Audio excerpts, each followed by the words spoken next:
48 മണിക്കൂർ ദേശീയ പണിമുടക്കിന്റെ ഭാഗമായി വിവിധ ട്രേഡ് യൂണിയൻ സംഘടനകൾ പുനലൂരിൽ പ്രകടനം നടത്തി.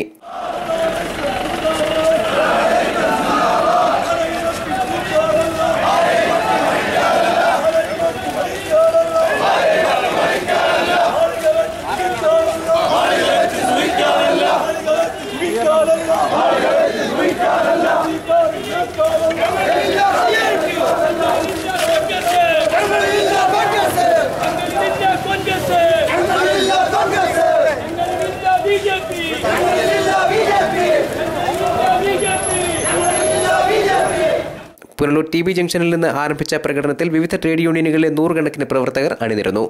ടൗൺ ചുറ്റി പ്രകടനം മാർക്കറ്റ് ജംഗ്ഷനിൽ സമാപിച്ചു. തുടർന്ന് ചേർന്ന സമ്മേളനം CPM ജില്ലാ സെക്രട്ടേറിയറ്റ് അംഗം ജോർജ് മാത്യു ഉദ്ഘാടനം ചെയ്തു. ഞങ്ങൾ ഇതിൽ പങ്കെടുക്കുന്ന INTUC-യുടെ നേതാക്കന്മാർ തമ്മിൽ പല കാര്യത്തിലും രാഷ്ട്രീയ വ്യത്യാസമുണ്ട്. കേന്ദ്രം ഭരിക്കുന്നത് കോൺഗ്രസ് നേതൃത്വം നൽകുന്ന ഒരു കൂട്ടുമുന്നണിയാണ്.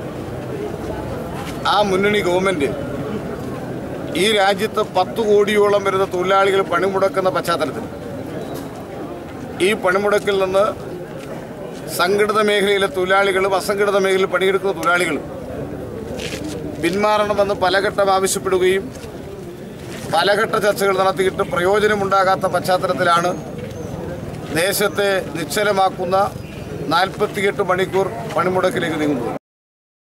കോൺഗ്രസ് നിയോജകമണ്ഡലം കൺവീനർ കരിക്കത്തിൽ പ്രസേനൻ അധ്യക്ഷനായി. CPI മണ്ഡലം കമ്മിറ്റി അംഗം ജോബോയ് പെരേര സ്വാഗതം പറഞ്ഞു. MA Rajagopal, VP Unnikrishnan, omega Rajan, S Baiju, professor D Sasidharan തുടങ്ങിയവർ സംസാരിച്ചു. AR Kunjumon, S Rajendran Nair, Titus Sebastian, Praveen, Saji തുടങ്ങിയവർ പ്രകടനത്തിന് നേതൃത്വം നൽകി. News bureau, Punalur.